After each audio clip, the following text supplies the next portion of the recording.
Hi, how are you? Fine, how are you, Elise? Good. I heard you're not feeling great, so hope you feel better.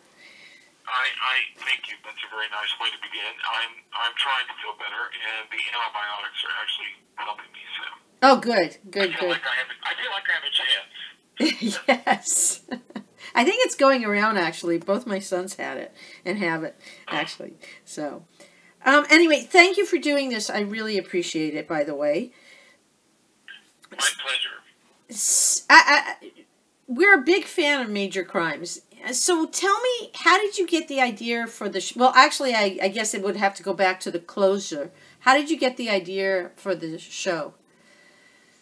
Well, necessity, of course, is often the mother of invention, and knowing that the closer was going to end and that we were going to spin off into another show, it seemed like we would also need to spin off the specialized nature of the squad and turn it around from one that concentrated solely on getting confessions to one that worked to help get convictions. Then we had to change the franchise as well as some of the characters, because I think it would have been unfair to Kira and unfair to the actors who were left to suppose that they could all do what Kira had been doing. Her expertise was so precise, and I didn't want to make like anybody could come in and achieve what she had done.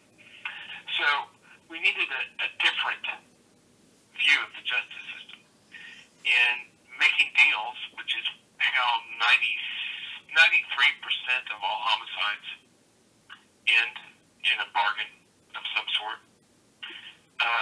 That story, it wasn't being told, and the ordeal of the witness was not being examined. And those two underserved areas of the justice system, I thought, could end up making a show and end up making the show interesting.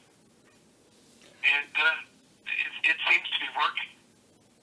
Yeah, it's a great show. But, it was interesting to me. A lot of times when, I don't, know how many times when the main character decides they're not going to do it anymore for whatever reason, the show still continues.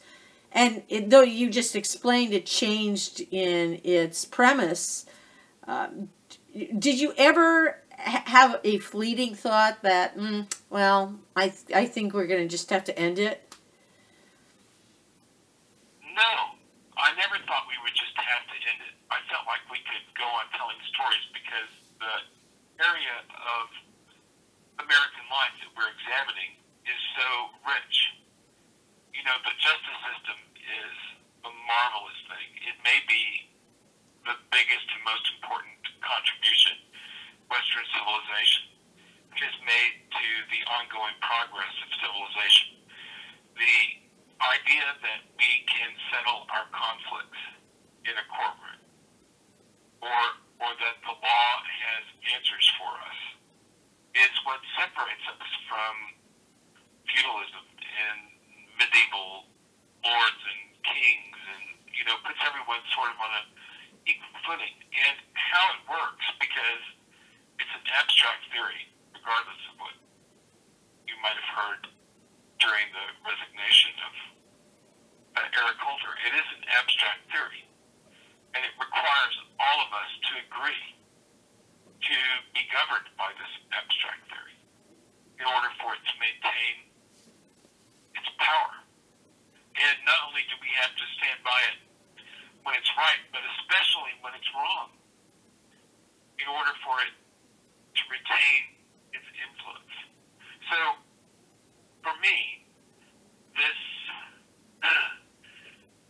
vein of drama that runs through our public life is endlessly fascinating. So I never felt like I was running out of story or running out of perspective. And that's when you want to shut things down. And since our show is about character too. It's about these characters and their perspective on the justice system. And because we split that perspective before, it had been just about her perspective on the justice system, really, and everyone else chimed in a choral way. But now it's more of an ensemble, and you have several different views of the justice system, and you wonder whose will prevail. And that's just I mean, so I didn't know whether the audience would stay with me. You know, I didn't know whether the audience would stay with us. I had no clue as to how they would feel. So I've been very grateful that we didn't lose our following. One thing that I thought was very interesting was the fact that you say things about LAPD that I assume are true, and if they are, I didn't know about it. For example, I didn't know there was so much bargaining regarding cases. I thought, okay, you know, they're captured and then they go to trial and then whatever happens, happens. But in major crimes, it kind of shows how people don't really want to go that route, and they'll bargain even down a case to some degree to get it out of the system. You know, you have some other stuff about so much videotaping. I didn't realize that occurred. Or videotaping has become very important in terms of, you know, especially like if witnesses. I mean, it doesn't always work, but it is very helpful to refresh a witness's memory during an interrogation, and also when you are getting a confession from someone. It's better not just to have the police officer say, "Yeah, he told me," and so videotaping crime scenes. Now they're actually doing 3D replications of crime scenes in some jurisdictions, where they put a device in the center of the room and they just let it run for like, you know, 5 hours or 6 hours, and it creates a three-dimensional model of the crime scene. So yeah, video has become a big crime tool, and bargaining with witnesses. I mean, that's something that the police do with the district attorneys present and with the defendant's attorneys present, because that deal obviously has to be conducted between the state and the opposing counsel. You need a lawyer to make that work. But sorry to be coughing.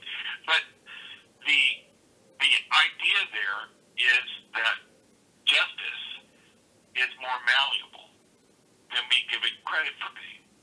And the other idea is authenticity.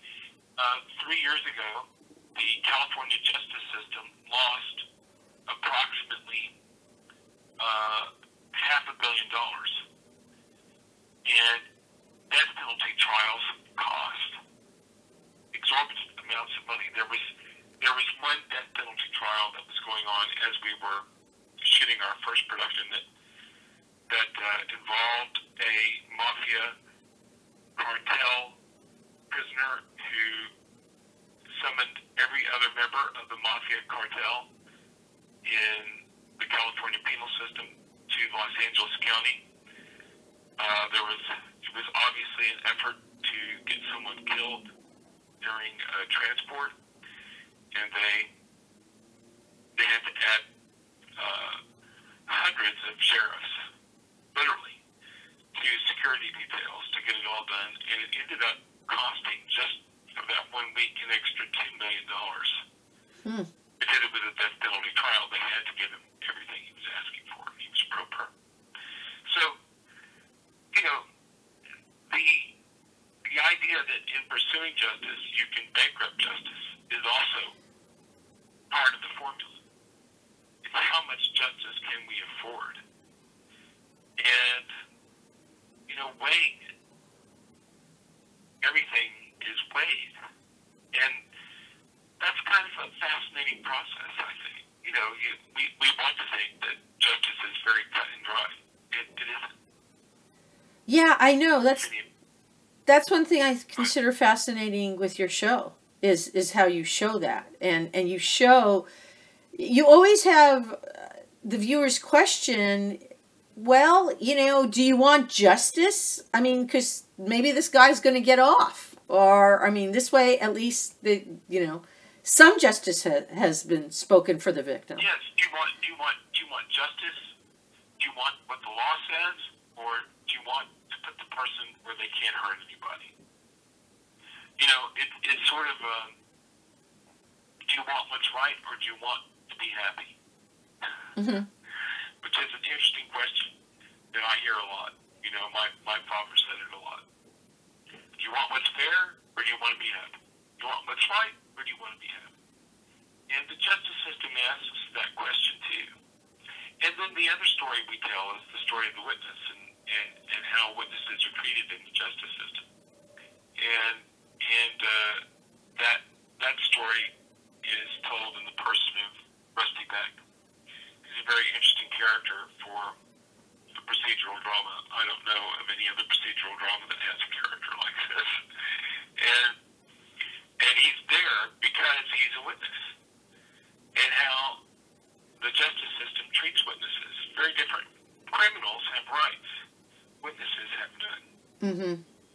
Yeah. And it's a very interesting dilemma. And he's also a victim. Victim, witness. Victims and witnesses don't have as many rights as the criminal does. That's just the way our legal system functions. Yeah, yeah. Where do you think you're going to go with Rusty now, though? I mean, how is Rusty going to evolve through the series? Well, that's an interesting question. Everybody said to me, you can't have him speak at a trial. You can never have the trial. Because once you have the trial, it's all over. And, we had the pre-trial hearing, and he did everything he needed to do. If anything ever happens to him, that statement can be read into the record. So he is essentially, although not officially, he seems to be through. And he's still a major part of the show, and he's going to be he's probably going to be adopted by Sharon Rader. Mm-hmm. And what's interesting about this character is not just him in and of himself, but what he reveals about the detectives who are working around him. And we've never really had a homicide detective who was also a mother, and I mean in a serious way, like Sharon is. And so he's also there to help us see that side of things, and to show us that mothers are more capable than we give them credit for being, and that the skills of mothering are transferable in some ways. And I think he's a window into the personal lives of the detectives that I would not otherwise have. And he's a little bit of a inkblot, how you look at him says a lot of times says stuff about you as well as it says about that character. And I find that interesting too. But it's always interesting to have someone in a show like ours who is not native to the justice system, who has not been educated by the justice system and isn't part of the justice system, because he stands in for a lot of people. He asks a lot of questions that the audience would ask, and his sense of fairness is different. And it's not called the fairness system. And so he's got both thematic relevance and plot relevance, and the character does have a journey to go on. So, I should not go into too much detail on that, I suppose. You can go into as much detail as you'd like. We'd like to hear it. I know, but I also don't like to ruin the surprise, mm-hmm. and I was also very happy to see, like, you know, he came out this season, although he was probably the last person to know. The character was the last person really to figure out everything. He came out this year, and there was a little brouhaha about it, and our numbers went up. They didn't go down, which says something about, I think, about America, the positive thing about America, that we have broadened our attitudes. And they're curious to see how this kid grows up and what happens to him. This little street urchin. Mm-hmm. Yeah, I found it interesting, too, that Sharon, you know, she's a working mom, quote unquote. So she can be like a role model for a working mom, and how she handles both aspects of it. And what I really liked about the show, because I know it's happened to me, is when Rusty comes and like needs to talk to her, and she's like in the middle of something very important. It's like, and you can see in her face, okay, what do I do? You know, you go into the humanization of the characters, which I find fascinating. It does make for a more dimensional view of characters who are nominally just procedural, and that's not as much fun to write, just procedural stuff. And emotional stakes make everything more interesting to me. Yes, sometimes he stops her. She asks what the problem is, and then she dismisses the problem out of it. And sometimes she stops what she's doing and she deals with it, which is what I think real mothers do. Mm-hmm. You go to, I mean, my mother was not what you would call a working mother in that she had a job out of the house, but she worked. Oh my God. And, you know, I remember running into her with a problem, and she would say, that is not a problem. You know, and that is not something I'm going to be dealing with right now. I'm look at all this ironing. So leave me alone. I'm watching my show. And then, but then I would come in with a problem, and she would be dedicated to me for the next 25 minutes, sorting it out. And I wanted that. Also, you know, Sharon is very calm and good in a crisis. And I think mothers develop that sort of eerie, motherly calm in a crisis where I will be strong for you. But she does on a regular basis. Although you can see she's emotionally moved a lot. She stayed strong for him. I love that about Mary's performance too. Yes. I think it's fabulous. I have a couple of questions about some of the characters. Kara, would you ever bring her back, like in a cameo role or anything? Oh, more than that. I mean, she has. We negotiated during the end of the closer and the beginning of Major Crimes, at least three guest star appearances by Kara. We both agreed, sort of mutually, in the first 2 years that we shouldn't do that. That the show should land on its feet and should get its own bearings before she came back, because you don't want her unbalancing what is now a new show. But I love Kara. Kara and I are still very close. We still work together on other things. She lives 5 blocks from me. We exchanged emails last night. We had dinner last month. She's back and forth from New York a lot, of course, you know, because her husband is doing the following. But no, we're very close. And I would say spend more physical time together now than we did when we were doing the show, because we were always in separate places. Mm-hmm. What about Howard? I mean, because, like, he's having these heart problems, and I'm saying, so where's Brenda? Why isn't she at his side? Well, you know, she's getting a job in Washington, and he doesn't want her to know. And, you know, he doesn't, she's got a dream job coming. And Fritz doesn't want her to give up that opportunity because of a health problem that he's in denial about a little bit. She's now a deputy chief at the LAPD, which is fantastic for us, in charge of Special Operations Bureau. And yeah, you think that she might pop back in to see him, and we have talked about that. Would she pop in next season? Or this coming season? You know what? I'm not at liberty to discuss anything like that, and I, schedules can change. And if I said, "Oh, she's coming on next season," and then she got a movie, and we had to postpone, there would be people assaulting my house with pitchforks. Yes, that's probably true. What about Sharon? Is she ever going to make Commander?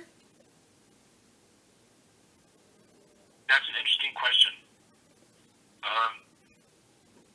There's still a hiring freeze at the LAPD for positions under deputy chief, and a promotional freeze. I think they're about to lift it. I think they're about to have to lift it. And we'll revisit her rank next season. She's asked for it, and she was almost promised it in some ways. Mm-hmm. Who's ever heard of a woman being promised a promotion and then not being given it? I mean, that's just never done, right? Right. Sexual. Yes, and I think in trying to be true, I mean, I really do wish the sexual revolution was over and that women were equal with men, but it hasn't happened yet. Mm-hmm. And just like the election of President Obama did not automatically end racism,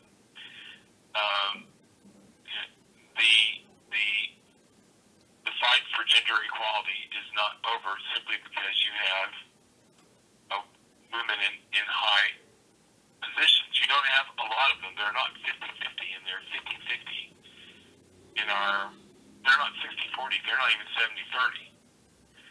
And yet, we keep saying, oh, women's rights have been achieved. I don't think they have. What would you want the viewers to get out of the show?